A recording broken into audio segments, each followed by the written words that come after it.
querido terminarme el capítulo, sino pues que vendo hoy. Entonces, bueno, nos faltaron ahí un par de diapositivas nada más de lo que fueron los órganos, hematopoyéticos, donde nosotros podíamos encontrar nuestras células, donde íbamos a hacer los formadores, nuestras células. Ahí fue donde nos quedamos la vez anterior. Entonces, vamos a disponernos a empezar. Ya veo que siguen, estamos en eso.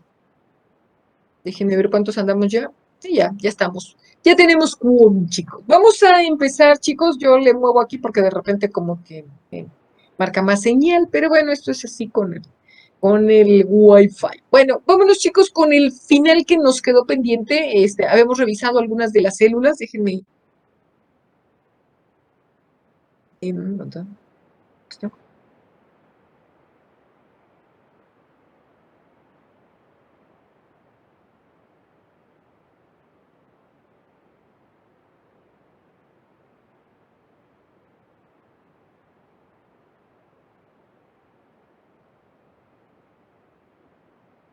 Ok. Chicos, habíamos revisado parte ya, ¿cómo se llama?, de nuestros avances. Habían sido precisamente identificar primero a las células, a los órganos. Vimos los espacios en donde estas células obviamente se fortalecían. Vimos los sitios por donde pasan, maduran y obviamente también pueden ser retirados de la circulación, por ejemplo, todas las zonas, por ejemplo, de nuestro vaso o incluso con reconocimiento del sistema monocito macrófago que obviamente. Pero habíamos, no sé, creo que me quedé en esta, en la barrera hemotímica, que son dos de los sitios en donde nosotros hacemos la recolección precisamente de todas nuestras células, o nos sirve también para nosotros visualizar esta parte importante de una barrera. Quiero acordarme que les había comentado que lo de la barrera, pues es meramente virtual, decía, de hecho, si ustedes se fijaron, el fin de semana se publicaba la noticia ya con mucha, obviamente, eh, información en los medios masivos, en donde había fallecido una de las grandes personalidades de la UNAM, que es precisamente el doctor Ruy Pérez Tamayo. A mí me tocó conocerlo, realmente era un investigador de tiempo completo, y la verdad es que, bueno, él en el laboratorio pues le tocó hacer los primeros avances, ¿no? Sobre muchas de las células y muchas de las, obviamente, de las descripciones que en la actualidad tenemos nosotros. Él alguna vez en una sesión de esas magistrales que se daban hace 400,000 años, hace 25 años a mí me tocó escucharlo, y era impresionante porque pues, nosotros éramos así jóvenes o muy jóvenes, y él hablaba, decía que las barreras son meramente simbólicas porque pues sí tienen ahí su función y hacen muchas funciones a la hora de defendernos. Pero decía, pero a la hora de cuando tenemos que defendernos de los malvados, por ejemplo, de virus o de partículas muy tóxicas, pues estas barreras obviamente se ven rebasadas. Hay dos grandes grupos, chicos. Nosotros nos enfocaremos propiamente a la barrera que hacemos precisamente con la sangre y obviamente con el timo, como a través de estos drenajes, obviamente nosotros, y estos filtrados, porque eso realmente es lo que hacemos, nosotros llevamos obviamente la sangre, por eso es hemo, y la transportamos a través de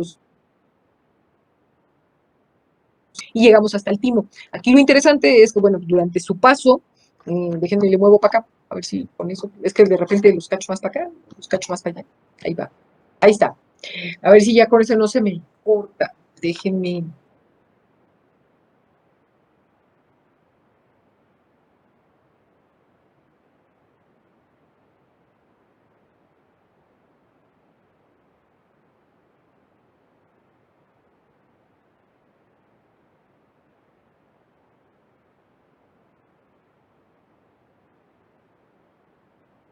Ya me volví a ubicar, para verlo. Bueno, ¿qué era lo que nosotros veíamos aquí en este paso, chicos? Una es la forma en la que este gran sistema obviamente filtra, depura, retira de la circulación, obviamente todos aquellos espacios que obviamente nosotros podemos visualizar en la fotografía. ¿Y para qué nos sirven, chicos, más que revisar la anatomía? Pues obviamente a través de este torrente sanguíneo, nosotros podemos hacer un filtrado de todas las cosas y obviamente de todo lo que se recogió a lo largo del camino. Esta barrera, pues es que el timo quizás es uno de los órganos que funciona tan solo hasta los 2 años de vida ya extrauterina, Y a partir de entonces, pues nosotros entramos ya con funciones altamente especializadas, por ejemplo, con la médula ósea. Recordar que el timo empieza a trabajar de manera prematura en nuestro embrión, después se va hacia la zona del feto y ahí de forma tardía empieza su trabajo la médula ósea. La realidad es que, bueno, el timo tiene que hacer mucho de todo este trabajo hasta tener una médula competente. ¿Qué pasa? Por la razón que podría llegar a ocurrir, pues obviamente nuestra médula no evoluciona, no madura y no produce las células correspondientes, pues obviamente nos enfrentamos ante un problema grave porque obviamente como el timo prácticamente dejará de funcionar a los 2 años, yo estoy confiando en que esa médula va a funcionar y obviamente si no funciona, pues obviamente tenemos a chicos que obviamente estamos ante una situación que pudieran ser deprimidos y esto hay que tener mucho cuidado. Si alguno de ustedes se va a dedicar a pediatría, bueno, pues estarán por ahí visualizando este tipo de situaciones. ¿Por qué son importantes espacios los lugares en donde nosotros tenemos al timo como una zona de barrera? Tenemos zonas endoteliales, obviamente las zonas que ocluyen o que se cierran, que son precisamente de los capilares, después tenemos las láminas basales y los espacios capilares, obviamente ahí si nosotros hiciéramos un corte, pues obviamente veríamos a los macrófagos, y finalmente las células reticulares, que obviamente sería la porción en donde nosotros estaríamos visualizando este conjunto de células, que bueno, ahora yo se los pongo acá. Si ustedes se fijan, bueno, aquí me da como un espacio en donde me dice la zona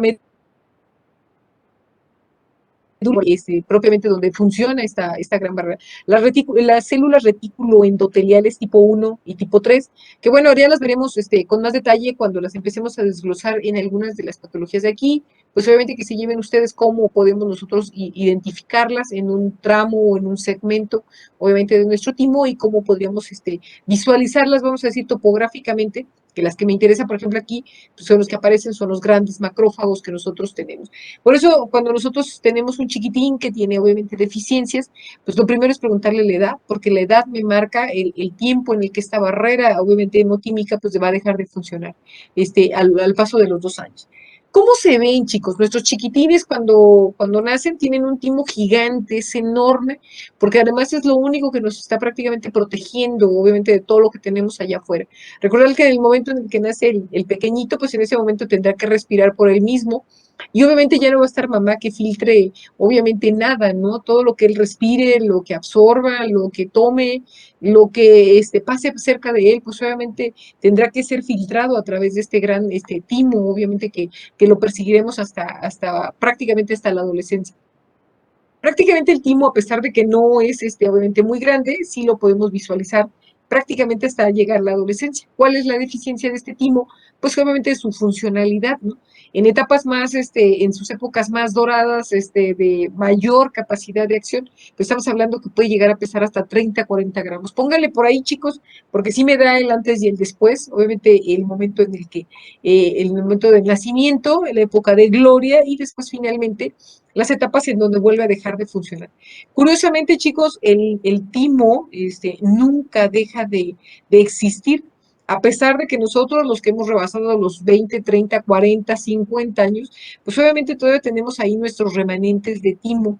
Y se dice que incluso pasados los 60 años, nosotros podemos llegar a tener todavía entre 10 y 15 gramos de timo. Obviamente, en proporción a nuestro cuerpo, pues obviamente es prácticamente un remanente incipiente, ¿verdad? Pero si ustedes se fijan, cuando nosotros nacemos, tenemos esos 10, 15 gramos y prácticamente al final de la vida volvemos a tenerlo. Pero nunca desaparece, chicos. Eso es algo que, bueno, los investigadores han continuado, obviamente, en el seguimiento de este timo, porque, bueno, ellos esperaban que la atrofia fuera total, pero no, la realidad es que se mantiene un remanente, pues obviamente en proporción a mi cuerpo, pues obviamente muy pequeñito, pero prácticamente ahí sigue. Entonces eso se vuelve bastante, bastante interesante. ¿Cómo lo vemos al paso del tiempo? Bueno, nosotros ya los que somos adultos, pues solamente en comparación con la estructura miocárdica, obviamente que es lo que nosotros podemos visualizar como comparativa.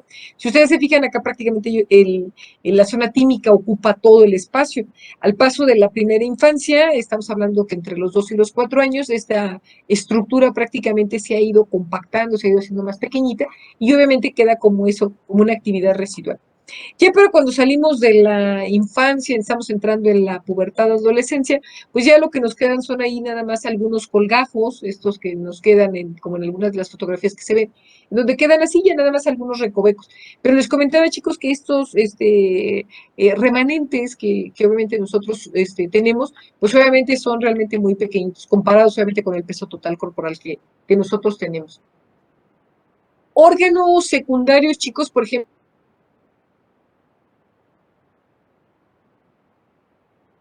que es el de vino Oporto, este color rojo tinto, que tiene mucha característica, porque pues no hay nada que tenga ese color así tan intenso.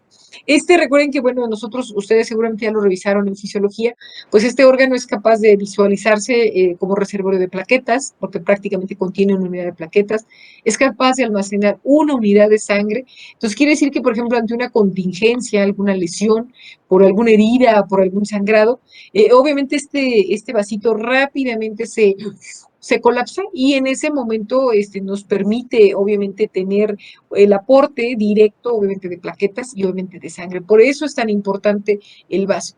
Nosotros prácticamente entre los 15 y 17 años el vaso alcanzará su plenitud y a partir de ese momento se estaciona y a partir de los 17 y 18 empezará un declive. Esta pérdida de su función inmunológica es esperada por ahí de los 18, 19 años y si tenemos un paciente al cual por la razón que sea tenemos que extirpárselo, pues obviamente debemos de pensar que este paciente ya tiene cuando menos su cuadro de vacunación o su esquema de vacunación completo, porque vamos a retirar un órgano que nos sirvió prácticamente hasta el final de lo que es la adolescencia, hasta ahí lo vamos a terminar perdiendo. Si, bueno, no tengo ningún incidente, yo conservo mi vaso, pues obviamente el vaso siempre me va a ayudar, ¿no? Este es el que nos guarda estas dos unidades que les comentaba y por ende sigue siendo un sistema reticular, obviamente entre todos sus espacios que ustedes pueden ver aquí, pues esos espacios son grandes filtros en donde plaqueta o eritrocito que deforme, que esté obviamente alterada su membrana, rápidamente lo detectarán, se los comerá y obviamente los retirará de la circulación. ¿Cómo vemos un vaso en el ultrasonido, chicos? Ya, pues, ultrasonidos, prácticamente todas las unidades hospitalarias las tenemos equipadas con un equipo de estos, y la ventaja, pues, es de que pues, podemos visualizarlo con mucha facilidad. Si ustedes se fijan, pues está muy chiquito, se dice que en promedio para nosotras las mujeres anda sobre los 450 gramos, con una variabilidad de peso en los varones que puede llegar hasta de 600, sobre todo cuando son muy altos o son muy corpulentos. Ultrasonido rápidamente podemos visualizar su consistencia, su disposición y obviamente si no tiene algún crecimiento inadecuado. Acuérdense que hay toda una serie de patologías que hablan de esplenomegalias, que finalmente el crecimiento del vaso no es otra cosa más que una forma reactiva, obviamente, a responder a algún daño que se está generando, que puede ser inmunológico puro o puede ser un inmunológico, una respuesta inmunológica secundaria por alguna otra actividad. Por ejemplo, hablamos de los cánceres. Su color, pues lo que habíamos comentado, ¿no? Ese color púrpura que lo caracteriza tanto, se considera uno de los órganos más sensibles, más delicados. Durante muchos años, el cinturón no tenía la disposición que tiene, el cinturón con el que nos subimos a nuestro vehículo, no tenía la disposición que tiene en la actualidad. Y bueno, durante muchos años, hasta que 70, obviamente tuvo que cambiarse porque muchas personas tenían, obviamente, lesión por el cinturón y obviamente por ser una víscera tan blanda, tan frágil en ese sentido, pues obviamente era muy friable y muchas de esas personas terminaban falleciendo. Afortunadamente, bueno, los cinturones de seguridad se hicieron diferentes, por eso los cruzamos para que jale y jale más abajo. En su momento, pues jalaban más a la cintura, o sea, sobre la porción de la cintura ombligo, y pues obviamente teníamos estallamiento de esta víscera. La verdad es que cuando tenemos lesiones en este órgano, pues son debidos que correrle, precisamente porque hablábamos de que tiene una unidad de sangre, entonces si yo lo lesiono, pues esa unidad se le va a salir y me va a pedir más unidades. Entonces, si ya mi paciente rebasó 18 años, puedo llegar, quitarlo, hacer esplenectomía sin mayor complicación y obviamente no vamos a tener problemas desde el punto de vista inmunológico. ¿Cómo se ve el vaso y por qué es importante, chicos? Bueno, este vaso, si ustedes ya llevaron un poco de histología, un poco de patología, o anatomopatología, tanto primero la histológica y luego la clínica, bueno, recordarán que estos cortes pues nos hacen ver precisamente cómo distribuyen algunas de estas, que se ven aquí como estas donitas, que son precisamente parte de las porciones de la pulpa. Si ustedes se fijan aquí, bueno, también la foto me ayuda para ver trabéculas y obviamente la cápsula, cómo está obviamente delimitada. Nosotros lo que estamos visualizando aquí en el vaso, o lo que me interesaría ver, pues son obviamente cómo tenemos linfocitos macrófagos y algunas células dendríticas que por ahí obviamente aparecen. No es obviamente el tema, el visualizar toda la histología ustedes ya la llevaron. Aquí me interesa que nada más ubiquen en dónde podemos identificar estas células. ¿Por qué es importante, chicos? Porque si yo, estas células que ya vi que se localizan en el vaso, por alguna razón yo tuviera algún proceso que obviamente afecte directamente al sistema inmunológico, en automático va a empezar a darnos alteraciones precisamente sobre el vaso. De ahí que por eso en algunas ocasiones lo visualizamos. Lo más sencillo es hacer obviamente un ultrasonido. Si queremos ver un estudio más profundo, pues obviamente le podemos hacer una tomografía. No todos los autores, y en la algo muy común, no por decir normal, pero sí común, pues obviamente que hiciéramos, por ejemplo, gamagrama esplénico, ¿no? Pero meter medio de contraste para que se ilumine por radioactividad nuestro vaso, pues realmente es peligroso. Algunas personas llegaban a tener reacción anafiláctica porque hay que inyectarlo, este medio de contraste, y por eso algunos autores optaron mejor por recurrir. Finalmente, la tomografía es menos invasiva, nos da muchos cortes, es muy bonita, y nos permite obviamente tomar algunas de estas características. ¿Qué pasa, chicos, cuando tengo algo tan feo como lo que ustedes ven ahí, caminando y se ve hermosa este sujeto que va ahí, ¿no? Caminando lenta y progresivamente. Cuando las bacterias nos invaden, chicos, este es un cocón que va ahí y pues sí hay que tenerle miedo al coco, porque si ustedes se ven, estos se forman así como grandes conglomerados, se ve hermosa esta fotografía, porque si ustedes se fijan, tiene 2, 4, 6, 8. Estos pues obviamente pasan a través de nuestro organismo y pues obviamente van convirtiéndose en focos infecciosos. Alguien podría decir, pues todos los días tenemos un chorro de cocos, sí tenemos un chorro de cocos, pero la realidad es que, bueno, en algún sujeto que tenga bajas sus defensas o que esté inmunodeficiente o inmunocomprometido, pues obviamente este tipo de cosas que son tan sencillas para a lo mejor para nosotros, pues obviamente tienen problemas severos, ¿no? ¿Cuáles son las 3 funciones del vaso, chicos? Ahí les pondré algunas de las características, ¿no? Producir sus células de la sangre sí funciona todavía como un gran, obviamente, productor de células, aunque ya en menor línea, obviamente, recordar que nosotros prácticamente funcionamos con la médula. Somos sistema de defensa y la hemocateresis, que es precisamente toda la destrucción y la eliminación de todas estas sustancias que no son propias a nosotros. Recordar que obviamente si tiene sangre, pues obviamente también funciona como un reservorio obviamente para este hierro, ¿no? O para este reciclado de hierro. Recordar que si yo rompo un eritrocito que estaba viejito, que está todo feo ya de su membrana, obviamente esta dureza de membrana no le va a permitir pasar por los sinusoides. ¿Qué es lo que va a hacer el vaso? Pues inmediatamente se lo va a comer. Obviamente va a liberar las moléculas de hierro y en ese momento estaremos recolectando nuevamente el hierro y enviándolo para almacenamiento obviamente en el hígado. Pacientes en riesgo de enfermedad neumocóxica, les digo que estos cocos, la verdad es que son de las encontrar. Estos son obviamente temidos. Habrá quien diga, pues es que a mí me dieron unos mocos por ahí, pero cuando hablamos de neumo y cocos, pues estos, la verdad es que son bastante importantes, ¿no? Basta con pensar que mi paciente es obeso, mi paciente es diabético, mi paciente es hipertenso, o en este momento, pues no se puso la vacuna del neumococo.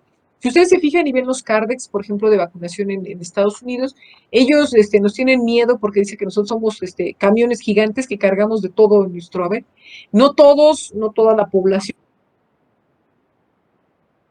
neumocóxica, pero en algunos lugares, incluso ya en la actualidad, o sea, para darnos un permiso de internalización en algún país, pues obviamente nos piden esta vacuna, ¿no? Este neumococo se lo aplicamos sobre todo en las etapas infantiles. Hay quien dice que nuestros ancianos todos deberían de estar vacunados, la verdad es que no todos lo logran, porque por las 1000 cosas que ustedes quieren. Si ahorita con toda la vacuna que tenemos detractores, pues imagínense hace algún tiempo.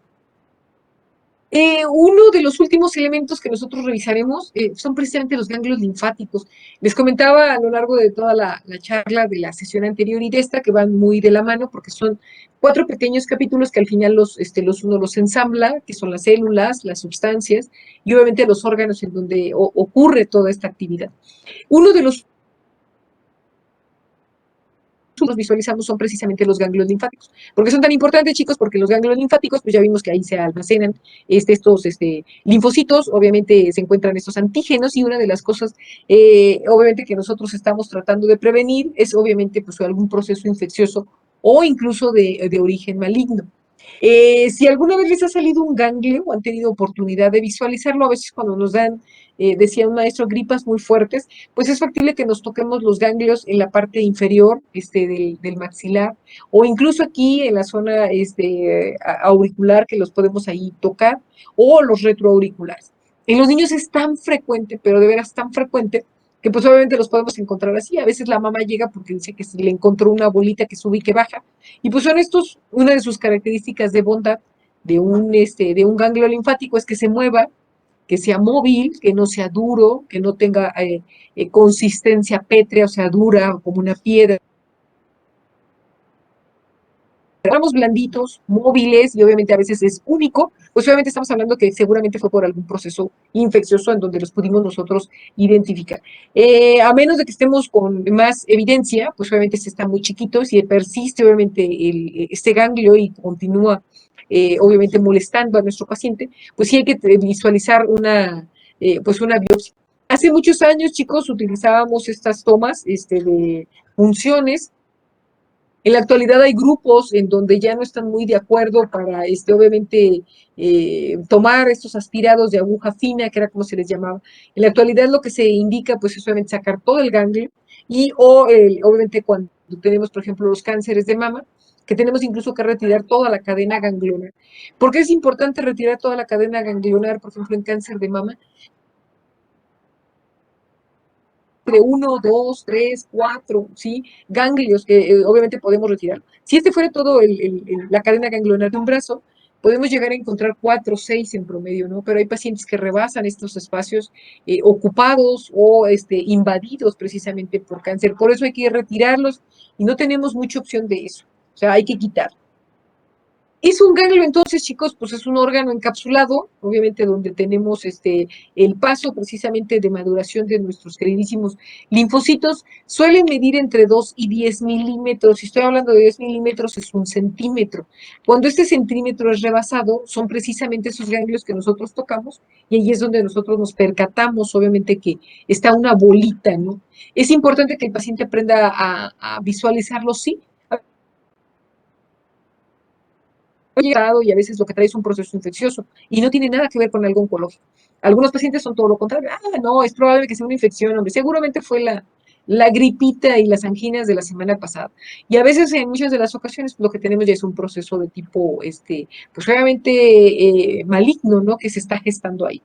¿Cuál es la característica en donde están estos ganglios? Si ustedes se fijan, forma como un riñoncito, pues la distribución es eso, una forma cóncava, arriñonada, en donde pues obviamente, como lo vimos, seguramente ustedes lo vieron, una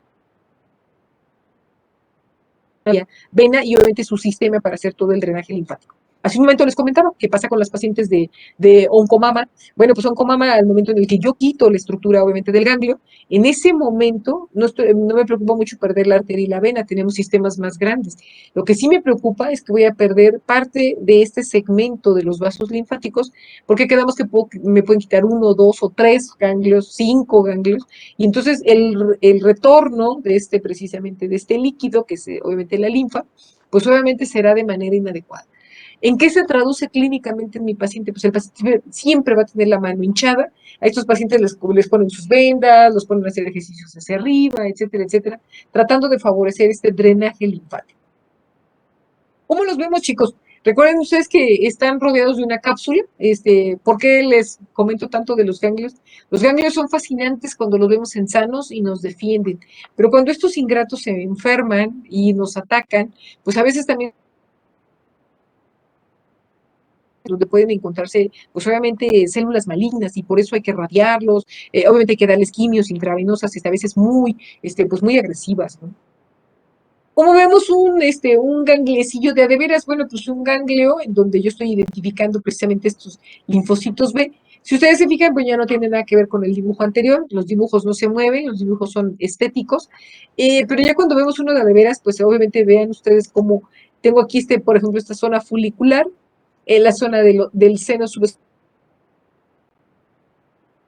celular, y obviamente los cordones que pues obviamente por aquí los distribuimos. Al final, también recuerden ustedes que están toda la zona de la corteza, ustedes van a decir, bueno, ¿y para qué tanta anatomía de un ganglio? Bueno, porque cuando tenemos, por ejemplo, procesos inmunológicos aunados a un proceso maligno, pues obviamente sí me interesa saber dónde están las tumoraciones, ¿no? Si son obviamente más hacia el centro, son más medulares, o si son más externas y son hacia la corteza. Insisto, ¿por qué? Pues porque de eso depende el linaje, la calidad, la cantidad y obviamente la enfermedad con la que yo me estoy enfrentando. Pero, oh, ahí va.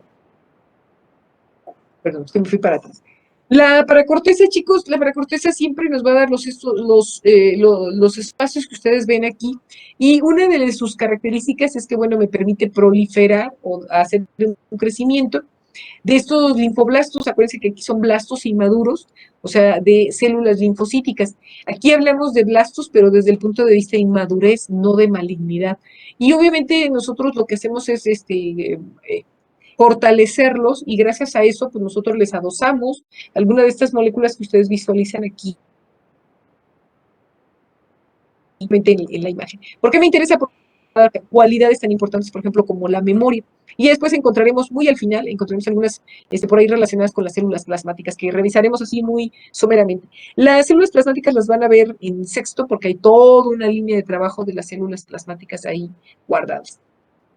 Los tejidos linfáticos y todos los sistemas vasculares obviamente son grandes terminaciones en donde nosotros concluimos el drenaje. Si ustedes se fijan, yo creo que esta foto ustedes la vieron en anatomía, nosotros tenemos tres grandes elementos: la zona arterial, la zona venosa y un tercer elemento que es precisamente los linfáticos, ¿no? Que es donde nosotros recogemos varias de las cosas, entre ellos líquido, células, sustancias tóxicas, etcétera, etcétera.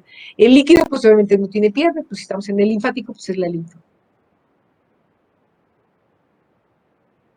Algunos autores se han ido a buscar más lugares en donde tenemos estos órganos linfáticos, y un órgano que nosotros identificamos, pues es precisamente la zona de Mal, ¿sí? O la que está asociada a la mucosa. Aquí, si ustedes se fijan, estos lugares que son así tan exclusivos, estamos hablando del tubo digestivo. Obviamente, lo que nosotros tenemos son, como habíamos mencionado, las mucosas. Los sitios por excelencia de esta mucosa son, por ejemplo, el tubo digestivo, en donde lamentablemente podemos tener estos espacios, obviamente con algunas células, obviamente de tipo linfocítico, pero si ustedes ven por aquí andan, obviamente se están conglomerando. Pero ¿por qué me preocupa en la mucosa, chicos? Bueno, hay maltomas y esos son linfomas, obviamente en las zonas de la mucosa. Quiere decir que este sitio, si llegara a sufrir un cambio, una displasia, una metaplasia, pues obviamente pueden evolucionar y pueden generar cáncer. ¿Qué pasa con una gastritis que no cede, una gastritis que no cede? Un paciente que, a pesar de todos los esquemas que ya le puse, obviamente para su Helicobacter pylori, no responde, pues obviamente hay que irnos a buscar cosas extrañas, obviamente con respuestas extrañas, ¿no? Y aquí puede ser que la mucosa, ante la duda, por eso las mucosas tenemos que ya hacer una visualización a través de, obviamente de un endoscopio. Tomar muestras, sí, porque la mucosa puede tener variabilidades en estos conjuntos celulares, y bueno, pues estarnos enfrentando incluso a algo maligno. Recuerden que la inmunología ahí no nos sirve mucho. Desafortunadamente el Helicobacter pylori es propio a la mucosa de tubo digestivo, y pues obviamente es complejo, muy complejo erradicarlo de nuestro querido estomaguito. Los MAL, si ustedes se fijan, es la abreviatura, linfomas, obviamente, que se asocian a estas características. ¿Por qué me preocupa, chicos? Porque estos maltomas tienen mal pronóstico, tienen una sobrevida muy corta, estamos hablando de un par de meses, 6 meses, 8 meses, hay quien dice que logran llevarlos. La realidad es que, bueno, en muchas de las ocasiones cuando encontramos estos ya los vemos en etapas muy avanzadas. Estos pacientes, estas tumoraciones que obviamente están en cámara gástrica, pues a veces se disfrazan a través de cuadros de gastritis obviamente muy crónicas, que responden mal al tratamiento, que el paciente se enfada porque ya no funciona correctamente. Entonces, a veces estos maltomas se ocultan detrás de esas gastritis, y obviamente siempre hay que tener mucho, mucho cuidado con ellos. El último grupo son, por ejemplo, las amígdalas. Yo creo que todos los que tenemos todavía amígdalas, seguramente alguna vez nos las vimos inflamadas. La verdad es que es medio desagradable, porque además se les hacen cráteres. Y estos cráteres, cuando nosotros las suprimimos, por ejemplo, con una batelenguas, pues lo que sale incluso puede ser material gaseoso, o sea, un material purulento, y pues obviamente hace muchos años, dado que no teníamos tantas herramientas farmacológicas, pues no había de otra, pues le poníamos ahí ¿cómo se llama? Su cinturón, la ligábamos, se ponían 2 puntos de contención a cada lado y después nos daban nuestra famosísima nieve de limón. Entonces, si yo les pregunto, chicos, algunos de los ganglios linfáticos donde sí, amígdalas linguales, palatingias, ¿sí? Y obviamente los sitios que ya revisamos en la mucosa, por ejemplo, las placas de Peyer, que vimos obviamente en la zona del intestino delgado. Y aunque ustedes no lo crean, también nuestro apéndice, durante muchos años se pensó que el apéndice estaba ahí nada más de adorno, y pues que no le encontrábamos que realmente qué hacía. La realidad es que podemos tener incluso apendicitis en el anciano. Entonces, el apéndice tiene todo un grupo de trabajo en la inmunología. Es muy reciente, obviamente, su hallazgo. Hay quien todavía se ve un poco escéptico, ¿no? Entre pues, realmente ver qué tanto hace el apéndice, ¿no? Lo interesante, chicos, es que llegamos a 50, 60 años y el apéndice sigue ahí, en posición, muy acomodadito, y mientras nada lo dañe o un fecalito no pase por ahí en su vida, pues la verdad es que este apéndice envejece junto con nosotros. ¿Hay apendicitis del anciano? Sí, sí hay apendicitis del anciano. Entonces, cuidado, chicos, porque en ellos no duele, ¿no? Este espacio, ¿no? O sea, este recoveco anatómico a veces no nos duele y por eso en ellos se vuelve una complicación importante. Chicos, con el que vamos a cerrar esta primera parte, punteando, no se me va el tiempo. Bueno, nos falta la médula, pues es obviamente un espacio en donde la médula ósea, si ustedes se fijan, este es una cabecita de un hueso, y si ustedes ven, pues ahí en esos espacios, que si los pudiéramos visualizar, pues son estas trabéculas, son espacios en donde se alojan obviamente células, y por eso cuando está tan fresco un huesito de estos, pues obviamente se ve sangre. Nosotros recordarán que habíamos comentado que podíamos picar, obviamente, este huesito, alcanzar uno de estos espacios y en ese momento hacer la extracción, ¿no? Un sorbido muy fuerte, en donde obviamente el paciente me va a donar amablemente sus células. Así se ve nuestra médula. Obviamente, les decía yo que en algunas ocasiones de las sesiones, pues puede ser que mi paciente diga, no la voy a ver así, no la vamos a ver. ¿Por qué, chicos? Porque recuerden que cuando, por ejemplo, vimos un huesito de estos de cerdo, pues esta coloración cambia a un cafezoso. Todo ese tuetanito que les quitamos, pues no es otra cosa precisamente más que la médula, ¿sí? La médula ósea funciona, chicos, quedamos que ya habíamos comentado su etapa de inicio, su etapa de fin, y hablábamos precisamente que ellos nos dan todo este conjunto de sus características, pues desafortunadamente no actúa al principio, obviamente ya vimos los órganos que entran primero, y la médula prácticamente se queda hasta el final. Ella se dice, o que es una estimación adecuada, por ejemplo, que alcance el 80% de una respuesta secundaria, pues al paso de los años, toda vez de que, bueno, este órgano entra a trabajar un poco más. Hablamos de su plenitud, ya por ahí de los 4 años, que es donde prácticamente está funcionando a todo lo que da. Nos iremos en alguna de las sesiones. Abajo, chuleto. Por ejemplo, el proceso en donde nosotros veremos algunos de estos anclajes, ya después los estaremos definiendo. A algunos no los vamos a tener que aprender, no todos, obviamente, porque bueno, algunos hay investigadores que se encargan de muestrear cada uno de estos elementos, ¿no? Pero sí quiero que se lleven la idea de cómo pueden ellos interactuar, porque eso es algo de las cosas importantes, cómo interactúan en la parte interna, en la parte externa, por eso tenemos nichos óseos y nichos vasculares, que es donde precisamente vamos a trabajar. Hasta aquí, chicos, si ustedes se fijan, haber revisado las células, primero vimos características obviamente inmunológicas, después vimos enfermedades, así rápidamente, de manera somera, las visualizamos, y después nos metimos a algunas de las células que prácticamente ya más o menos ya nos asomamos a todas ellas. Faltó ahí visualizar, por ejemplo, la célula dendrítica, por ahí no la encontraremos en un capítulo más adelante, pero prácticamente todas las demás, que son toda la familia de los B, los T, los mielocitos, los eritrocitos, pues todos esos los estuvimos obviamente visualizando. Si se fijan, chicos, voy a dejar de compartir. Ahí está. Hasta aquí, chicos, no, le corrí. Me faltaba ese pedacito la vez pasada, pero bueno, ya era tarde, ustedes estaban medio cansados y como que ya No estaba hablando yo solita. Chicos, hasta aquí nos acabamos este primer capítulo. Prácticamente vimos un vuelo de pájaro de 4 grandes temas en donde, bueno, mucha me ayuda porque ustedes ya vieron anatomía, ya vieron fisiología, una parte de la bioquímica. Hasta aquí, chicos, dudas, quejas, sugerencias, observaciones, algún tema, alguna frase, alguna abreviatura que les haya quedado por ahí pendiente, alguna diapositiva que haya quedado en duda, ¿no? Déjenme, le pongo al chat porque si no. ¿Hay trasplante de médula ósea? Sí, me pregunta una de las doctoras. Hay un capítulo completo en donde yo abordo, es prácticamente para el cierre de la unidad 16. Pero a mí sí me gusta incluir un poquito del trasplante, porque bueno, lo van a volver a ver cuando lleguen a hemato. Pero pues sí me asomo, ¿no? ¿Qué representa hacer un trasplante en una persona? ¿Por qué buscamos un donador compatible?